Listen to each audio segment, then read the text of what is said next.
العظيم اللهم صل وسلم وبارك على سيدنا محمد بالقلوب ودوائها وعافية الأبدان وشفائها ونور الأبصار وضيائها وعلى آله الأطهار وأصحابه الأخيار وعلى من على دربه سار إلى يوم المحشر. أما بعد، أحييكم بتحية الإسلام وهي السلام عليكم ورحمة الله وبركاته. Alhamdulillah, pada malam ini kita menyambung pengajian akidah orang beriman. Kita telah selesai perbahasan qada dan qadar. Qada dan qadar, satu perbahasan yang berkaitan dengan keimanan kita kepada rukun iman yang terakhir, yang berkaitan dengan perbuatan Allah Subhanahu wa ta'ala dan ketentuannya.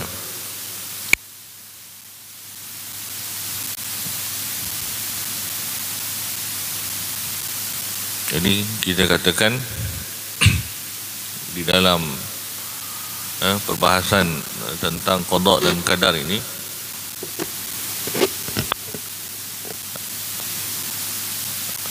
ada beberapa poin, iaitu berkenaan dengan hubungan antara perbuatan hamba dan ketentuan Allah, hubungan antara perbuatan hamba dan ketentuan Allah Subhanahu wa ta'ala.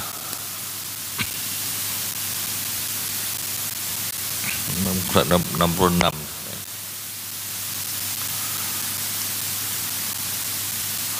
Adapun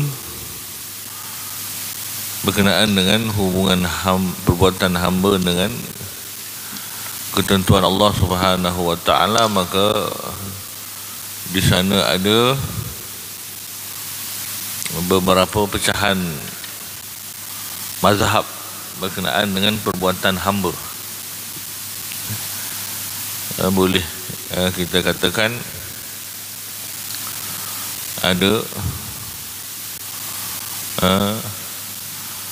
5 pandangan besar, 5 pandangan besar tentang perbuatan manusia, tentang perbuatan manusia. Nak dikaitkan dengan ketentuan Allah Subhanahu wa ta'ala, maka ada 5 pandangan. Pandangan yang pertama ialah pandangan yang menetapkan semata-mata perbuatan manusia tanpa campur tangan ketuhanan sama sekali. Maknanya perbuatan manusia itu bebas daripada mana-mana campur tangan, mana-mana pengaruh. Jadi manusia ada kuasa, dan kuasa manusia memberi kesan, satu-satunya yang memberi kesan ataupun memberi bekas. Ini fahaman atheism, orang yang tidak percaya Tuhan, yang mengatakan bahawa manusia ini mempunyai kuasa, dan kuasa manusia memberi kesan, satu-satunya yang memberi kesan. Jadi fahaman ini ialah fahaman atheism ataupun scientism, yang tidak percaya kepada kewujudan Tuhan di sebalik alam ini. Maka dia kata manusia itu mempunyai kuasa, dan kuasa manusia memberi kesan tanpa ada apa-apa campur tangan daripada kuasa ketuhanan. Maka mereka menafikan kewujudan Tuhan. Ini fahaman kafir, fahaman kafir. Kemudian fahaman yang kedua ialah fahaman yang mengatakan bahawa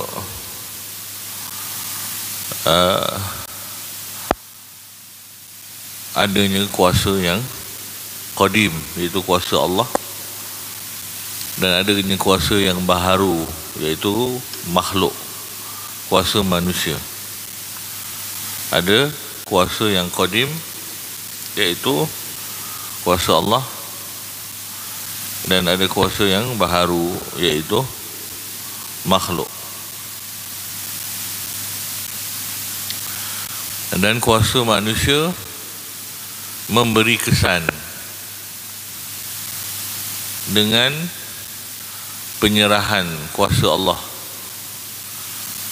Kuasa manusia memberi kesan dengan kuasa yang diserahkan oleh Allah. Kuasa manusia memberi kesan dengan kuasa yang Allah serahkan pada manusia itu. Dia disebut sebagai al-quwah al-muda'ah. Kuasa manusia itu kuasa yang Allah serahkan kepada manusia. Jadi Allah memberi kesan, manusia memberi kesan.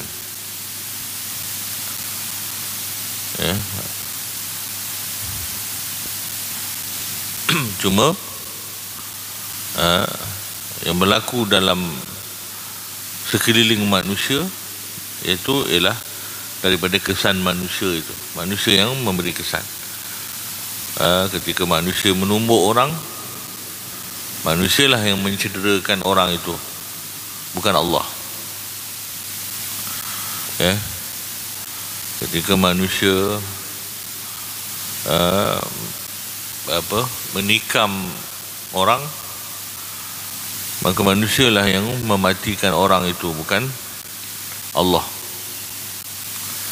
Ini fahaman qadariyah.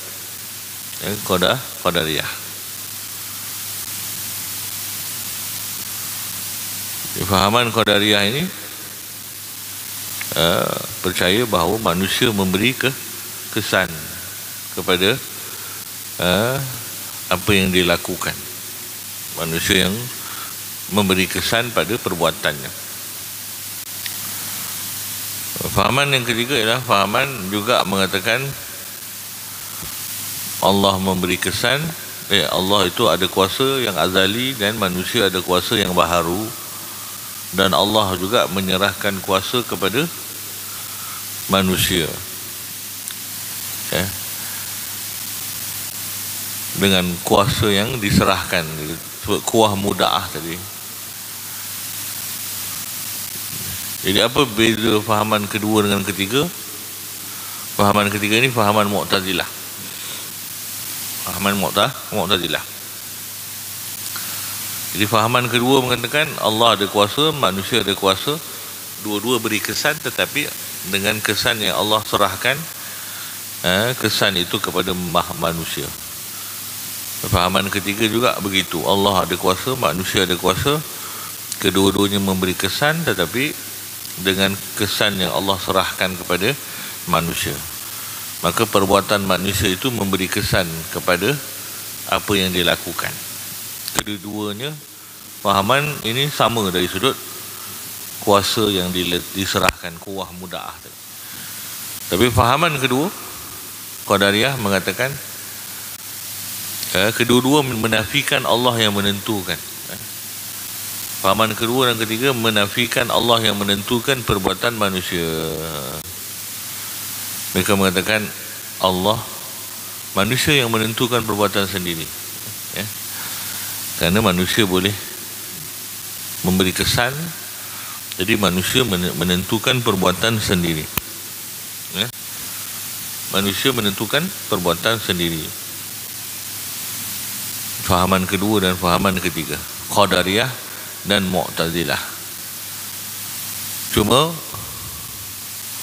beza mereka ialah Qadariyah mengatakan, Qadariyah fahaman kau apa? Fahaman kedua. Fahaman kedua, Qadariyah mengatakan Allah tidak tahu apa yang manusia lakukan sebelum dia lakukan. Allah tak tahu. Allah tak tahu apa yang manusia akan lakukan sebelum dia lakukan. Bila Allah tahu? Ketika dia lakukan. Sebab Allah tak tentukan perbuatan manusia, maka Allah tak tahulah apa yang berlaku, apa yang akan berlaku maksudnya. Allah tak tahu si A ni akan bunuh si B, kerana bukan Allah yang tentukan si A bunuh si B. Jadi kerana Allah tak tentu, maka Allah tak tahu. Maka kerana itu kalau Allah tak tahu, maka Allah contohnya menentukan B itu ada ajalnya. Tiba-tiba si A bunuh B sebelum ajal dia, jadilah B mati sebelum ajal. Jadilah B mati sebelum ajal. Jadi itu fahaman Qadariyah. Allah tak tentu dan Allah tak tahu, melainkan ketika ianya berlaku. Adapun fahaman Mu'tazilah, Allah tak tentu tapi Allah tahu. Dia tidak menafikan pengetahuan Allah yang menyingkap perkara-perkara sejak azali. Mu'tazilah mengatakan Allah tahu semua benda sejak azali, walaupun Allah tak tentu sebahagian perbuatan manusia. Itu beza Mu'tazilah dengan Qadariyah. Kedua-duanya mengatakan Allah tidak tentukan perbuatan manusia, kerana manusia yang menentukan perbuatan sendiri, kerana manusia memberi kesan kepada perbuatan dia. Bezanya, Qadariyah kata Allah tak tahu sejak azali apa yang akan berlaku, tetapi Allah tahu bila benda tu berlaku. Ala kulli syai'in alim. Innallaha ala kulli syai'in alim. Bikulli syai'in alim. Bikulli syai'in alim. Allah tu tahu semua segala sesuatu bila benda tu berlaku. Perbuatan makhluk tidak tersembunyi daripada Allah ketika ianya berlaku. Itu Qadariyah. Tapi sebelum dia berlaku, jadi Allah tak tahu. Ini fahaman, fahaman apa? Qadariyah. Adapun Mu'tazilah mengatakan Allah tahu, tapi Allah tak tentukan. Allah tak tentukan. Adapun fahaman yang keempat ialah fahaman Allah ada kuasa yang qadim, dan manusia juga ada kuasa yang baharu, tetapi yang memberi kesan hanya Allah. Yang memberi kesan hanya Allah. Yang memberi kesan hanya Allah. Adapun kuasa manusia tidak memberi kesan sama sekali. Kuasa manusia tidak memberi kesan sama sekali. Kuasa manusia hanya menjadi sasaran syariat Allah. Hanya menjadi sasaran syariat. Kuasa manusia membezakan manusia daripada batu, daripada kayu yang memang tak ada kuasa, kan? Batu, kayu tak ada kuasa. Tapi kuasa manusia tidak memberi kesan. Maknanya ketika manusia menumbuk muka orang, yang menyakitkan ialah Allah, bukan penumbuk itu. Ketika manusia itu menikam jantung orang, yang mematikan orang itu ialah Allah, bukan pembuatan pembunuhan itu. Perbuatan pembunuhan itu nisbahnya secara syarak. Secara hakikat yang mematikan ialah Allah. Jadi ada dua level, level syarak dan level hakikat. Level hakikat, semua yang memberi kesan ialah Allah. Level syariat dinisbahkan kepada pelaku itu, dinisbahkan kepada pelaku itu. Maka ahli sunnah ini ialah pandangan ahli sunnah wal jamaah. Yang keempat ialah ahli sunnah wal jamaah. Manusia ada kuasa, Allah ada kuasa, tapi yang memberi kesan hanya kuasa Allah. Kuasa manusia ialah tempat letaknya tanggungjawab manusia. Dia akan bertanggungjawab atas perbuatan dia, tapi bukan dia yang memberi kesan kepada perkara-perkara yang terhasil daripada perbuatan dia. Ya, itu ialah pandangan ahli sunnah wal jamaah. Ada dua kuasa Allah yang qadim yang memberi kesan, dan kuasa makhluk yang baharu yang tidak memberi kesan tetapi menjadi sasaran syariat.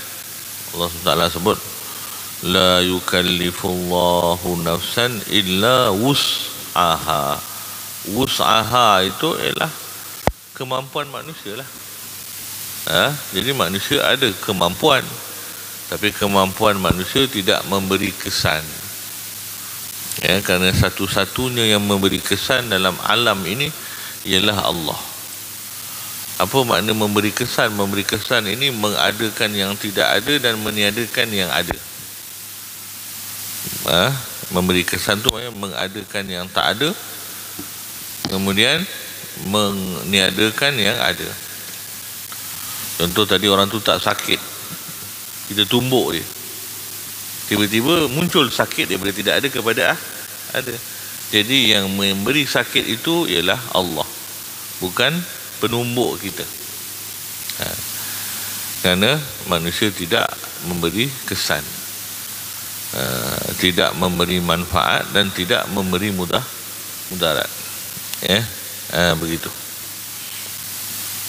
Dan fahaman yang kelima mengatakan manusia, Allah ada kuasa dan memberi kesan, dan manusia tidak ada kuasa sama sekali. Fahaman kelima ini menafikan langsung kuasa daripada manusia. Maka dia mengatakan Allah memberi kesan, Allah ada kuasa dan memberi kesan, manusia tidak ada kuasa sama sekali.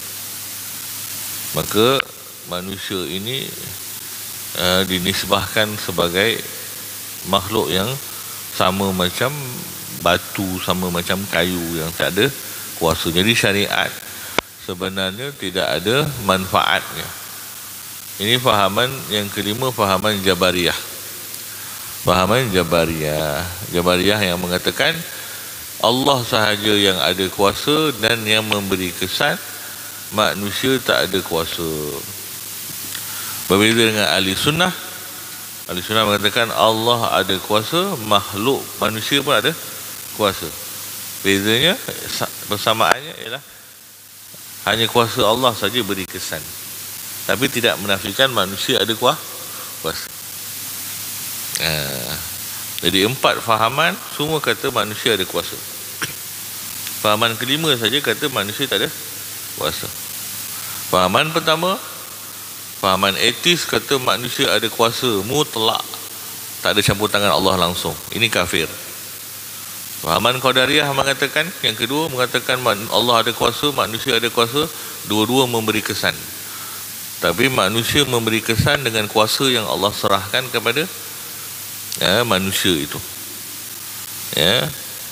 Kuasa manusia memberi kesan dengan pemberi kesan yang Allah letak dalam makhluk. Tetapi Allah tak tahu apa yang manusia akan lakukan melainkan setelah manusia lakukan. Ini Qadariyah. Fahaman ini juga kafir kerana mengingkari ilmu Allah yang azali.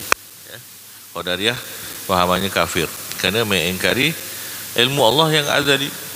Adapun fahaman ketiga, Mu'tazilah mengatakan Allah ada kuasa, manusia ada kuasa.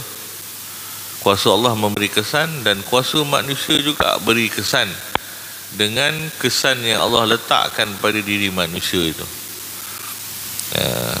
Mereka bukan percaya kepada manusia saja bagi kesan, alam ini pun bagi kesan. Mu'tazilah mengatakan alam ini pun bagi kesan. Air memberi kesan membasahkan, api memberi kesan membakar, pisau memberi kesan luka. Jadi alam ini semua memberi kesan dengan kuasa yang Allah serahkan. Ini fahaman Mu'tazilah yang bid'ah, Yang keempat ialah fahaman ahli sunnah wal jamaah. Allah ada kuasa, manusia juga ada kuasa. Tetapi yang memberi kesan hanya Allah. Memberi kesan hanya Allah. Dan Jabariyah lebih keterlaluan mengatakan Allah saja ada kuasa kerana Allah saja yang beri kesan. Jadi manusia langsung tak ada kuasa. Bila manusia tak ada kuasa, maka dikaitkan manusia itu tak ada faedahnya diberi syarak. Bagi syarak, tapi manusia tak ada kuasa nak melakukan syarak. Itu fahaman bid'ah juga, fahaman Jabariyah. Jadi begitu. Masalah ni detail masalah. Kerana Mu'tazilah dia tidak setuju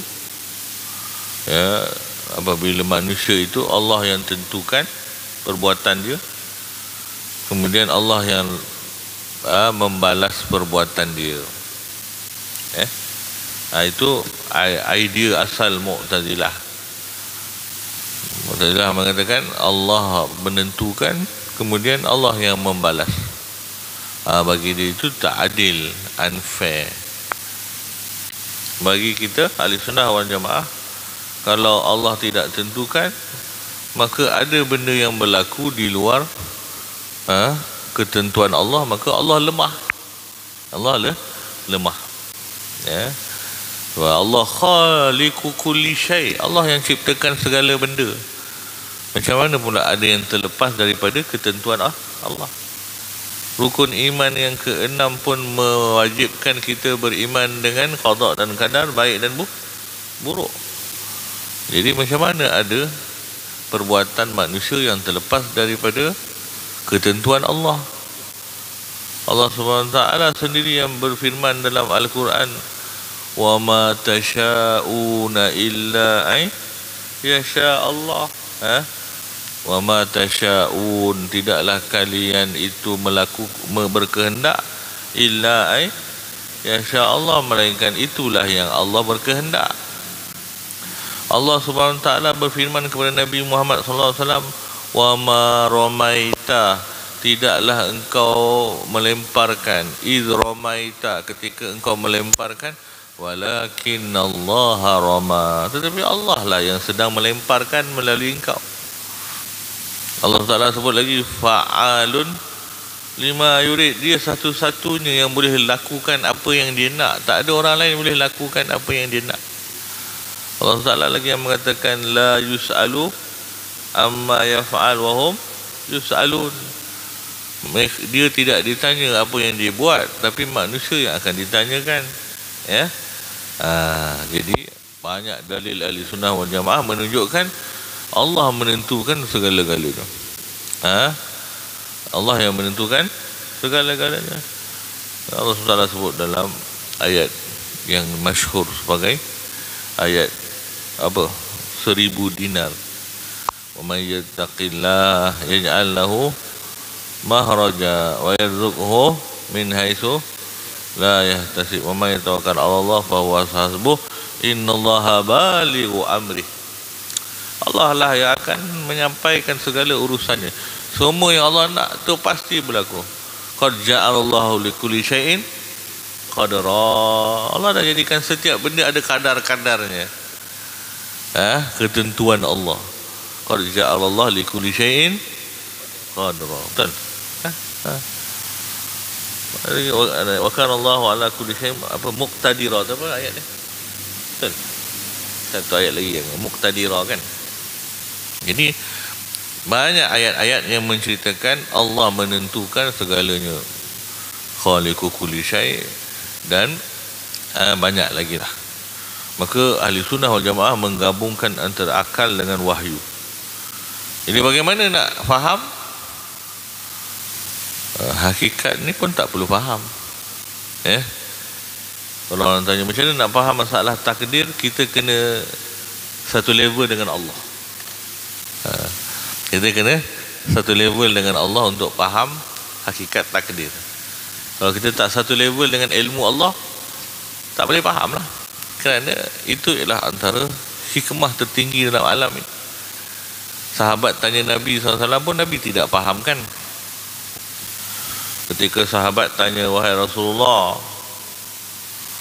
adakah semua perkara sudah diketahui? Maknanya dah confirm dah, ahli syurga, syurga, ahli neraka, neraka.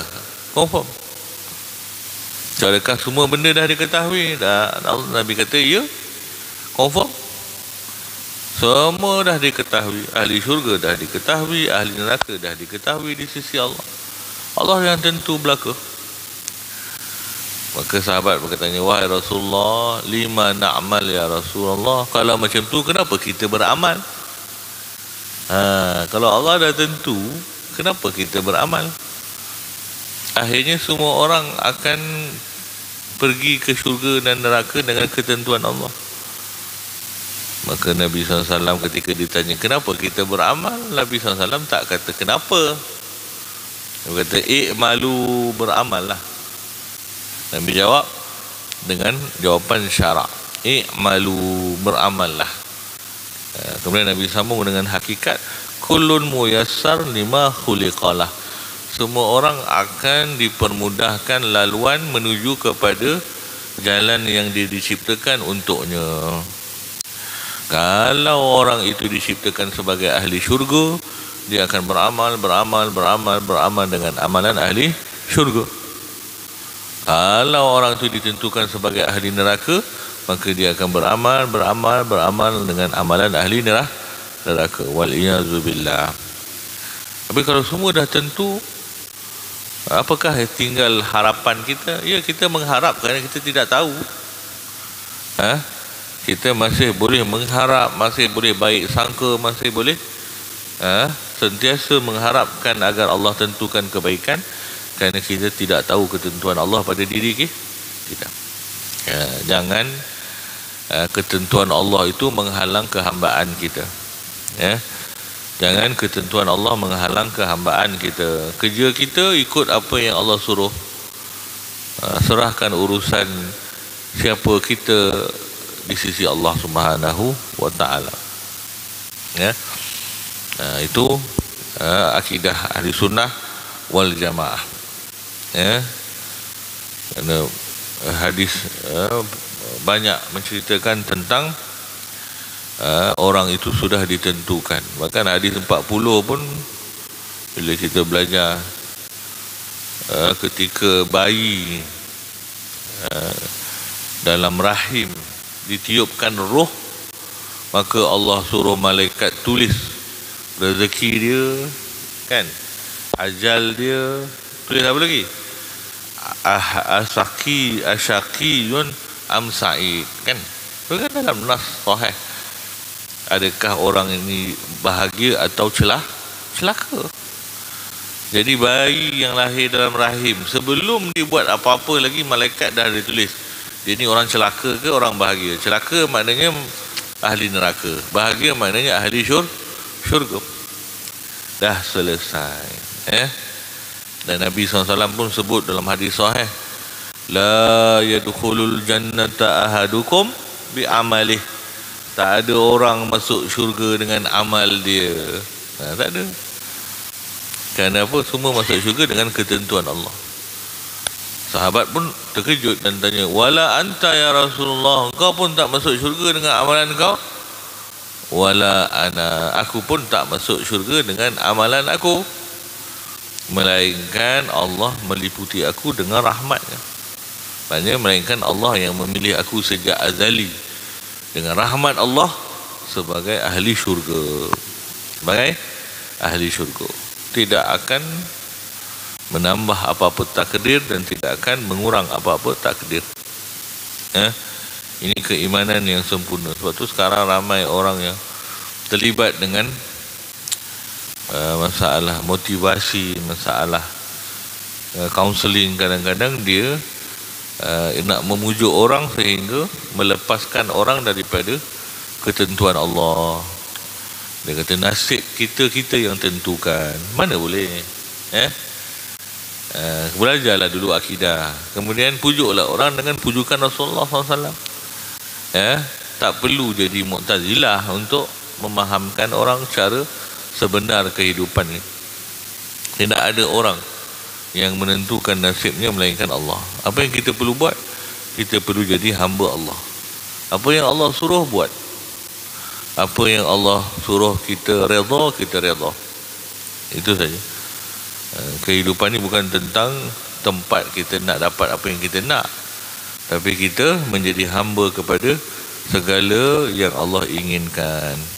Itu ya. Azan belum? Tu 3 tu apa? 3 minit. Baca. Jadi ya tu. Kemudian muka surat 68 tu, sisi petunjuk alam ini kepada Maha Pencipta. Tu saya buat garis baharu dan qadim, kidam. Kidam ni kita tak boleh nak sampai ya. Kidam ni ialah martabat tak ada permulaan dan tak ada kesudahan. Martabat sarmadi ya, kidam. Kidam ni ya, dia kata awal tak ada permulaan dan akhir tak ada kesudahan, dipanggil apa? Sarmadi. Abadi, qadim, abadi, sarmadi. Sarmadi itu ialah gabungan antara qadim dan abadi dan baqa. So awal dan akhir gabungan ialah sarmadi. Tidak ada permulaan dan tidak ada kesudahan. Jadi kita di alam kebaharuan ini, apabila kita melihat alam baharu ni berubah-ubah. Alam ni berubah-ubah, maka menunjukkan ada yang mengubahnya, ada yang menciptakan dia. Sebab tu Allah SWT pergi kepada perubahan. Ayat Quran tu cantik. Dia sebut inna fi ikhtilafil laili wan nahar. Inna fi ikhtilafil laili wan nahar, pada bersilih gantinya malam dan siang. Maknanya pada perubahan itu menunjukkan ada kuasa Allah. Mana ada wujud dululah, wujud Allah. Kalau tak ada wujud, mana ada kuasa ya? Ada wujud Allah yang tidak ada permulaan, kemudian ada kuasa bagi Allah yang menciptakan alam daripada tidak ada. Itu yang kita tak ada. Kuasa yang memberi kesan. Kuasa yang memberi kesan. Kita tidak boleh ada sekecil-kecil pasir. Sekecil-kecil pasir pun tak boleh diadakan. Maksudnya ialah tumbuh pasir daripada tangan kita kan, keluar. Tak boleh keluar walaupun sebutir pasir. Kalau kita pergi besarnya kejadian Allah SWT ni, kalau kita ambil setitis air dekat ni, kita tak boleh menghasilkan setitis air daripada diri kita ya. Kalau kita pergi padang pasir yang sangat luas, ambil sebutir pasir, letak kat sebelah, cuba kau ciptakan satu biji pasir lagi. Satu biji pasir lagi kita tak boleh ciptakan. Tengok Allah ciptakan pasir yang dalam padang Sahara yang terlalu banyak, sampai jadi gunung pasir. Kita sebutir pasir pun tak boleh nak ciptakan. Itu ialah menunjukkan sifat maha berkuasa.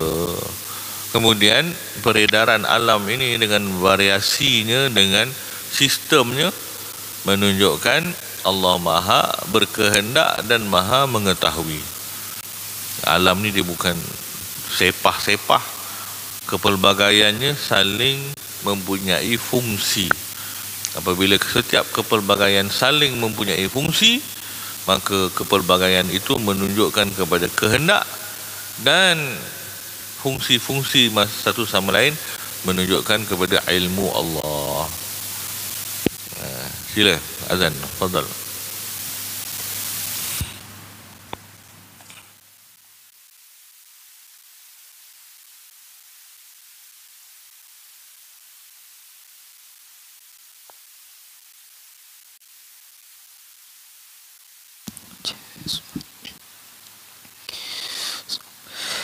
Allahu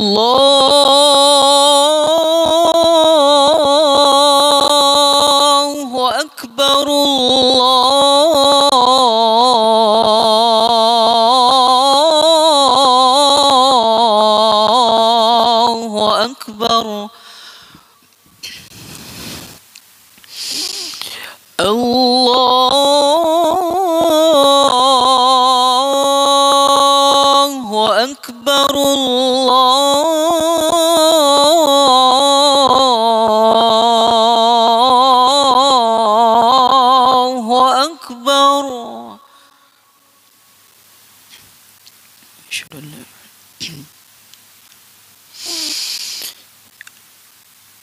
أشهد أن لا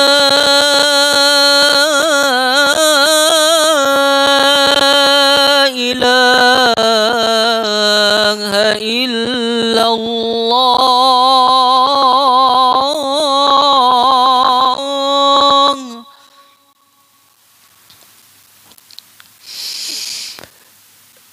أشهد أن لا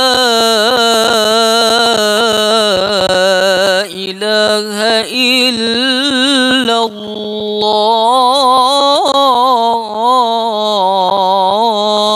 الله.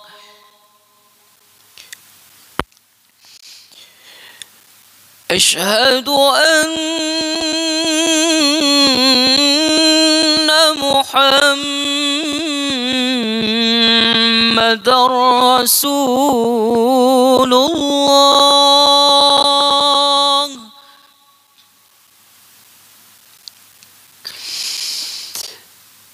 أشهد أن محمد رسول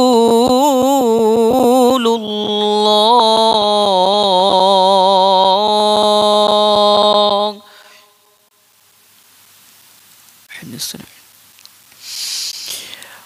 حي على الصلاة.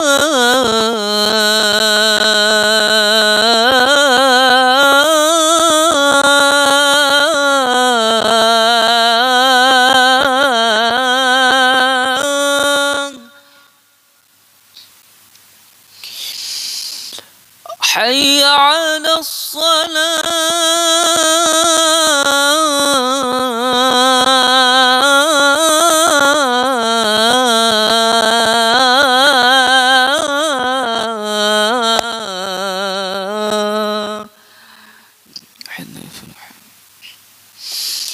حي على الفلاح.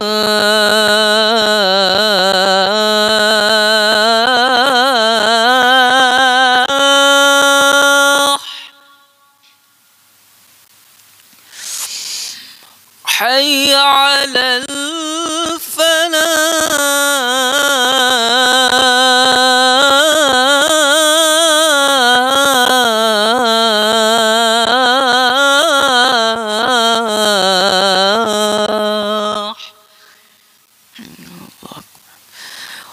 الله أكبر.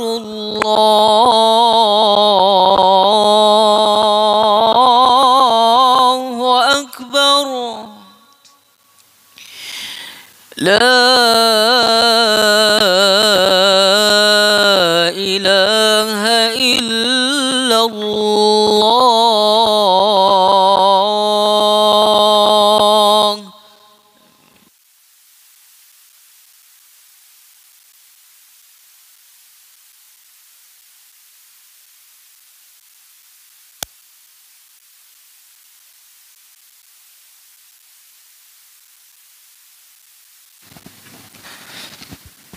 Bismillahirrahmanirrahim. Qala musannif hafizahullah wa nafa'ana bihi wa bi'ulumihi fid darain amin.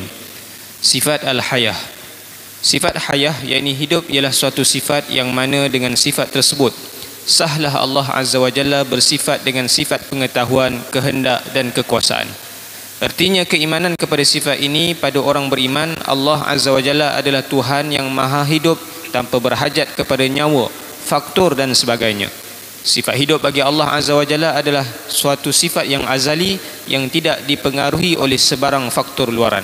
Mustahil Allah Azza wa Jalla itu mati atau sebarang sifat kekurangan yang menyalahi makna sifat hayah yang azali.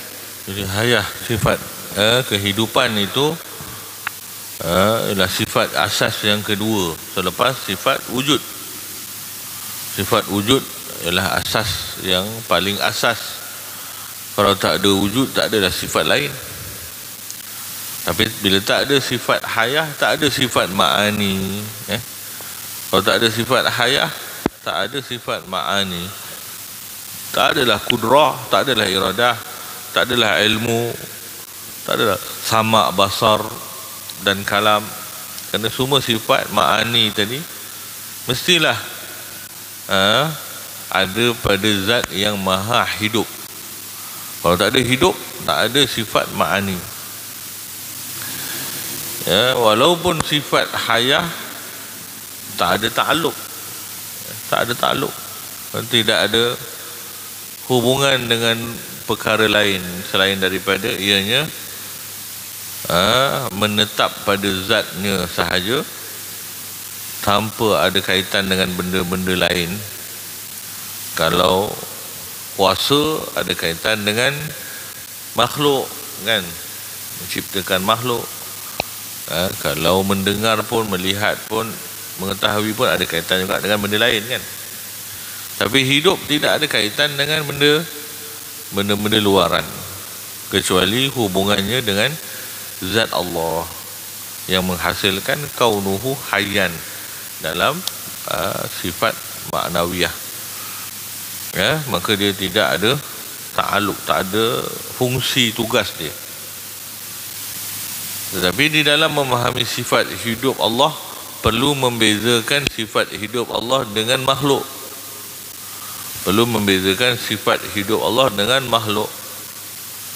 Maka bila sifat hidup Allah itu berbeza dengan makhluk, pastilah dia tidak berhajat kepada sebarang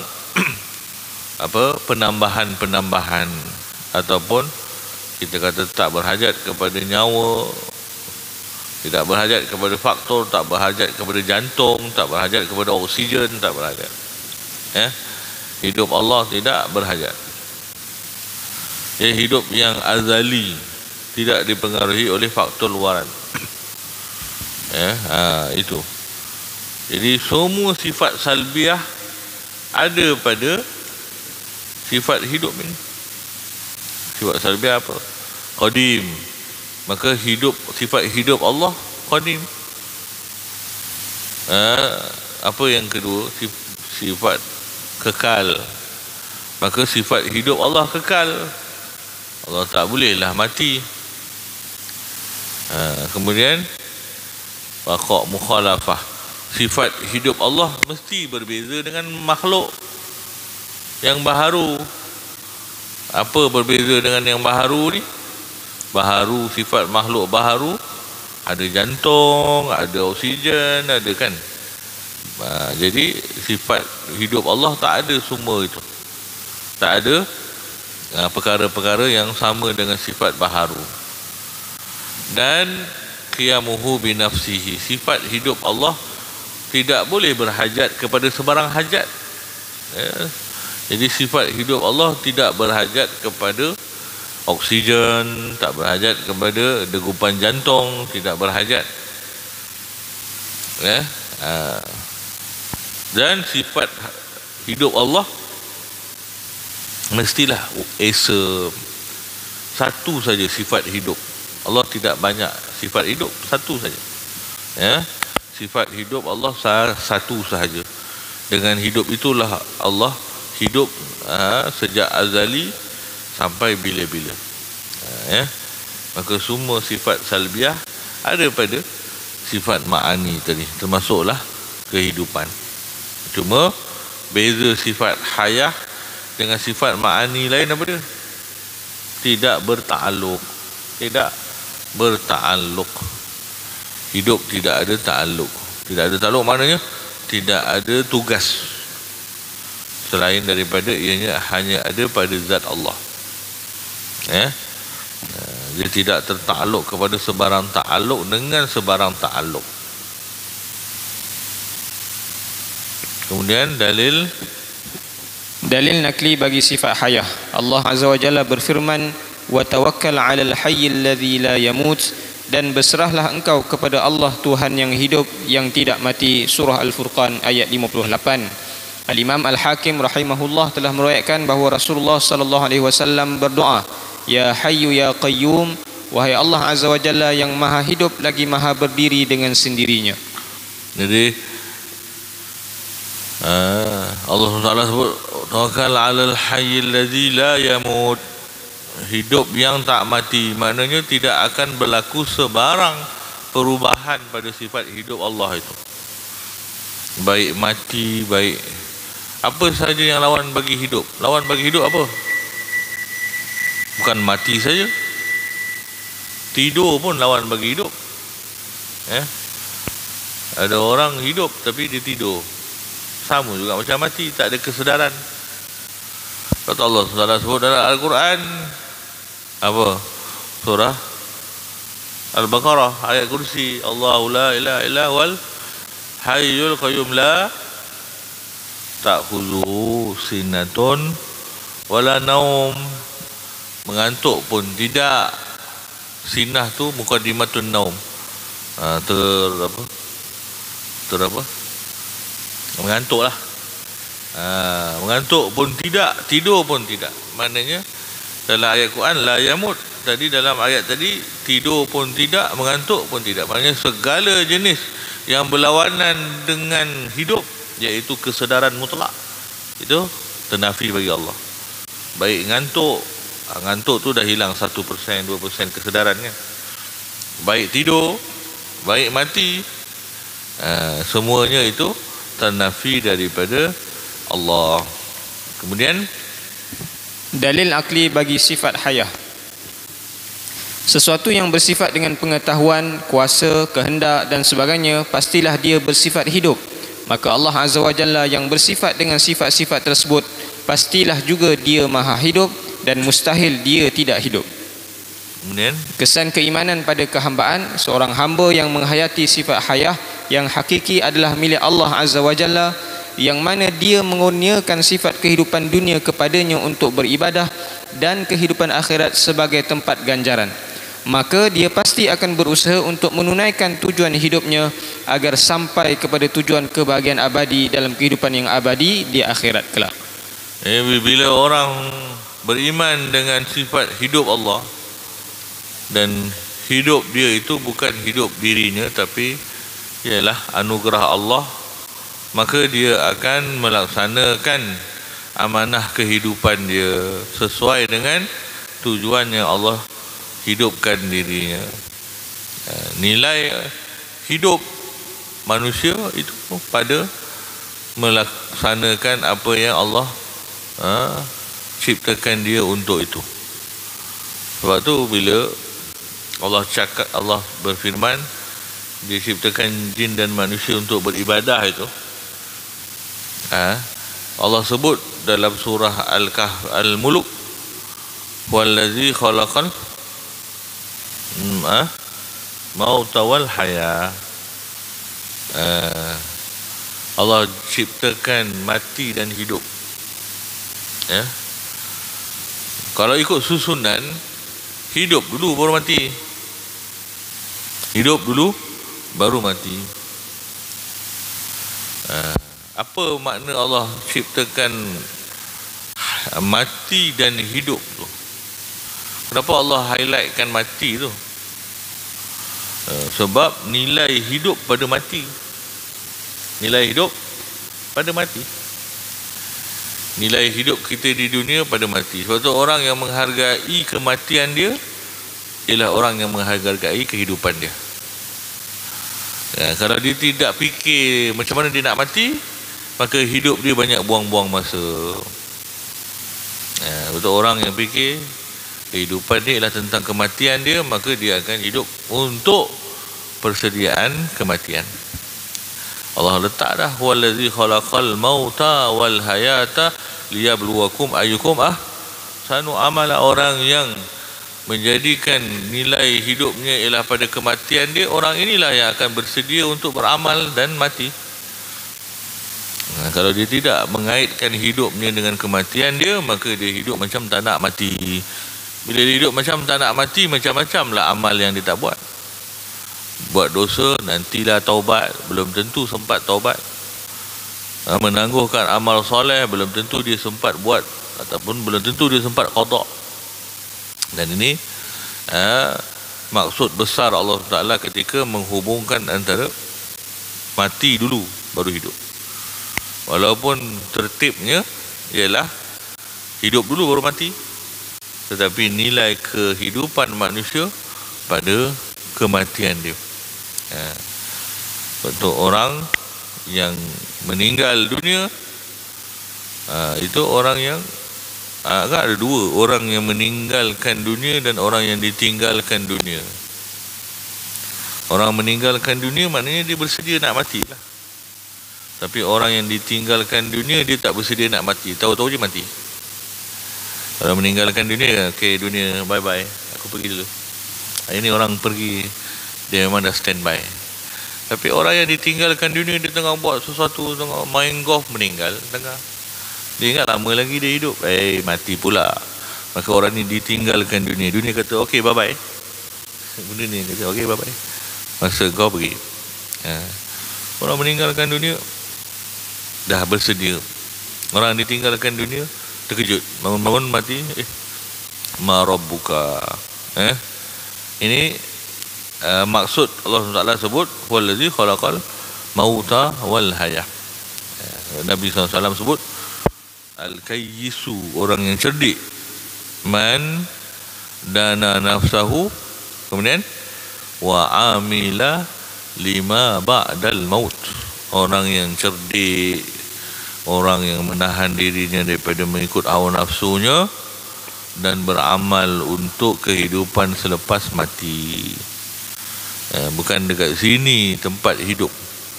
Saya ingat dengar itu ada syekh apa, tuan guru, dia kata selagi mana batu nisan di hadapan, maka itu belum betul-betul kehidupan. Selagi mana batu nisan di hadapan, maka itu belum betul-betul kehidupan. Sebab kehidupan yang sebenar dia tidak akan berakhir. Kalau kehidupan itu berakhir, itu bukan kehidupan, itu ialah ujian.